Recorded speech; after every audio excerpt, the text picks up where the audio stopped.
Okay, what's up? Welcome to Shadow Skyrim, a web series where I hope to combine a let's play, a mod review, and mod tutorials all in one.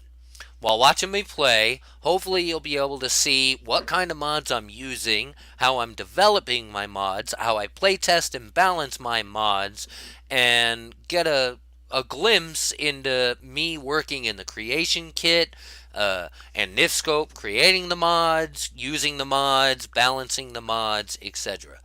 On the rare occasion, I will be joined by my lovely wife, Wendy, Hello. who will hopefully have more to say than just hello. We've got a couple of caveats to go over before we start the actual series. Those caveats are me and my wife are smokers. So while we're creating the videos, You're gonna hear us smoking. you're gonna hear me lighting up a goddamn cigarette.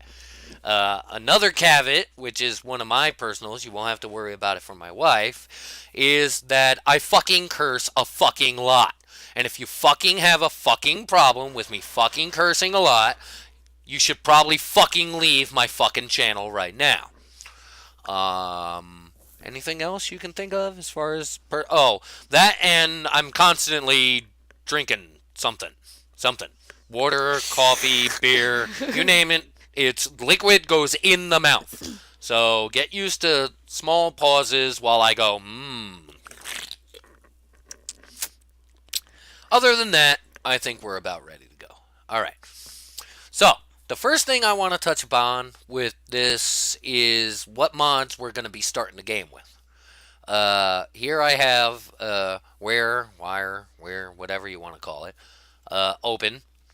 And you can see I have 96 and 97 mods activated. This includes my bash patch, although the bash patch doesn't do much. Uh, so we're going to look at what we got going on here. We got your basics. You got your Skyrim, Update, Dawn Guard, Hearthfire, race compatibility, which if you're playing a custom race, and we're going to be talking about my mods, so Celestials is a custom race, gotta have it. Uh, these here are like HDT, high heel, that's needed for my mod. And then these here are all aesthetic stuff like hair packs and everything like that. But we're going to need them for a mod, the one mod on the list that's not activated. We'll get into why that mod's not activated right now later. Um, so understand that all these are needed by that mod. We just don't have that mod activated, but there's no harm in having these mods activated now. All right, we got hairs, your official high res texture packs. Then we got the summer overhaul, which I really like. A lot of people like the wintry theme of Skyrim. I believe you included, right? The snow Yeah, and I like the everything. snow. Yeah. I personally don't like it. I like green grass and, clear weather and I don't know. So I have the Skyrim Summer Overhaul and get used to it because I'm not uninstalling it. It's going to be part of what we're playing with. Then we have the audio of Skyrim, which I really recommend. Footfalls sound better. If you're wearing heavy armor, you can hear it. I mean, overall, arrows sound better. Everything just sounds better. Uh, Expireds. Here we've got the race menu plugins and race menu. If you're going to play a Celestial, and even if you're not, you should be using this mod. Expired's race menu is probably the best customization mod. I know a lot of people like ECE, and you'll see it up here, and I'll explain later why ECE is installed. But you'll also notice that Expired's race menu comes afterwards in the load list for a reason. I want Expired, and it's part of Celestials, which is the main mod that we're going to be focusing on while doing this video series. After that, we have our bug fixes. So brawl bugs, so you can actually brawl because vanilla broke brawls with any mods. Different invisibility because invisibility is broken completely in vanilla Skyrim. We've got random vampire attacks and towns disabled because after level 10, I get fucking tired of vampires just showing up and attacking, even when I'm a vampire. So, we got realistic ragdolls and force, which of course everybody should have. You should have XP32's maximum skeleton. We've got some stuff like Shut Up About Dawn Guard up here at the top. This one basically tells guards they're only allowed to talk about the Dawn Guard forming one damn time. I just get tired of hearing them say, I heard they're reforming the Dawn Guard. Might think of joining up myself. Every fucking time I walk in town. So this one stops them from doing it. Then we got Sky UI and every mod that has to do with Sky UI afterwards. I won't really go on detail about them now because we're going to go into detail about all those when we get into the MCM in the game once we start it and configure all that stuff. So we can skip all those. Now, these green ones, they basically mean that we can add them to the bash patch, but I don't like adding mods to my bash patch simply because I want the ability to disable a mod on the fly without having to disable the bash patch. So, I don't bash mods. And I know a lot of people do, especially when they hit the 250, 255 limit, but I don't do it. I try to keep myself down low. I want my game to run stable. We're going to be using Griffin's teleport menu. This one is really reminiscent to me of UO and Mark and Recall. I have another mod towards the bottom that we'll touch upon that links to this. Basically, no fast travel. That's going to be exclusive to this review and should be fun. But Mark and Recall is basically, something you should have.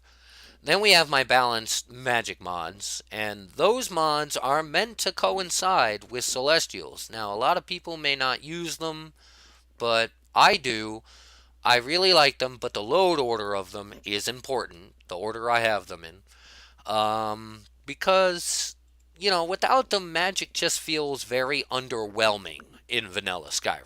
Even with my mods, why make something someone's already made?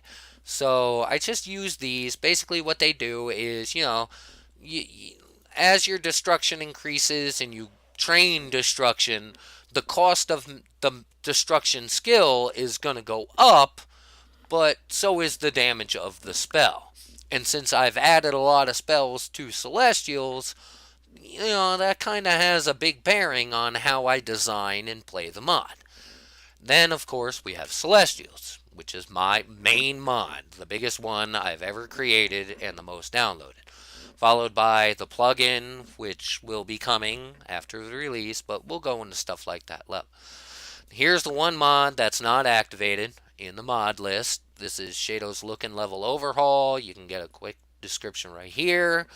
We'll touch upon why that mod's not activated in the load order later, but suffice it to say right now, it can cause problems, and I'm still working on it, and that's one of the things that we're going to work out in this web series, is trying to figure out if we can fix it, and what problems we can't fix, and what we can.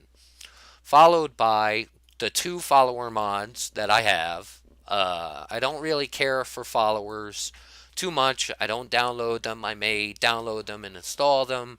Aurora, she's just fantastically done. I've even tried to base one of the Celestial summons off of her, but we'll go into that later. And Somera, well, it's fucking similar. So, Torchbug pets, now that I think about it, doesn't need to be in the fucking list anymore, but... Alright, we're back. So, we're getting rid of Torchbugs. We don't need it. It's one of my only Nexus mods. It's actually me, if you look. See, there I am.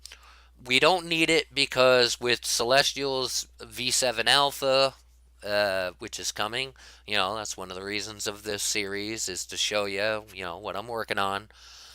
I've implemented a new version of it. It's more upgraded, it's better. I don't release mods on Nexus anymore. I don't really agree with Nexus. I know everybody uses Nexus. Even where I release my mods on the three sites I do, everybody uses Nexus. We mostly use it as a download hub, but Nexus has policies that I just don't agree with. So we're going to leave it at that. We may touch upon it later, but for now, understand that, this is one of my earlier mods. I think it's what, my first mod? Torch bugs? Yeah, I think so. Yeah. So, we don't need it now. It's part of Celestials. I'll show you how it's changed, how I've made it better, and overall what I've done with it. Followed by, we've got feminized level lists to here and here. These are just, they're gonna make bandits and everything like that in vanilla Skyrim females. Uh, I've said it before, I'll say it again. There's just way too many dicks in Skyrim. Every fucking time you turn around, there's a dude. It's a dude who looks like Arnold Schwarzenegger or some shit like that, who's up in your grill, and there's not enough women in Skyrim. And I'm not saying that because I want a lot of women, I just think there's just way too many guys in Skyrim. So we have these mods. Then we got my bash patch, and we're going to take a quick look here and show you rebuild patch, even though we're not going to rebuild the patch. And we'll just show you the tweak settings. The only thing my bash patch currently has is respawn time and cell respawn time. I like how I can go back to a dungeon and find the enemies there after I've cleared it a day later. I mean, I won't go there a day later, but I don't want it to be a million years in a day like it is in vanilla Skyrim, for things to come back, for me to go back to the dungeon and re-experience it. And that's part of the look and level overhaul mod too, because it's still challenging even when you go back. But again, we'll touch upon that later. We have my werewolf replacer, which we'll get into once I become a werewolf. And of course, werewolves can loot because I get tired of having to switch in and out. We got vampire lord replacer, and vampires can loot because I get tired of switching in and out. And then we have female city guards because, I don't know, I like female guards. These are exclusive to LL. These next mods, they're the NMFWLM. No more females walking like men. Basically stops all the females in the game who use male animations from using male animations. Because there's nothing worse than seeing a female walking around like she's fucking Arnold Schwarzenegger. We naturally have towards the end the Dance of Death, which we'll be customizing to our wants and needs, followed by aesthetic stuff, followed by P1 Flying, which I've heavily modified, but we'll get back into that again, how I modify, how I mod and create my Skyrim the way I want. But P1 Flying is one of the best flying mods. It's the best flying mod I found in Skyrim. I was trying to make my own, only to find someone had done it better. So why make one when there's one that's better? So instead of trying to make my own from scratch or copy that person, I just take theirs and improve upon it the way I want. That's what modding's all about. BAM is the only armor mod that I have installed that adds armors to the game. When I want to add new armors and new items to the game that don't exist in vanilla, I create them myself. And that's one of the points of this web series, is to, the video series is to show you how we're going to go about that and create the things we want. Right here is one I just installed because I've been meaning to, and I finally put it in, right?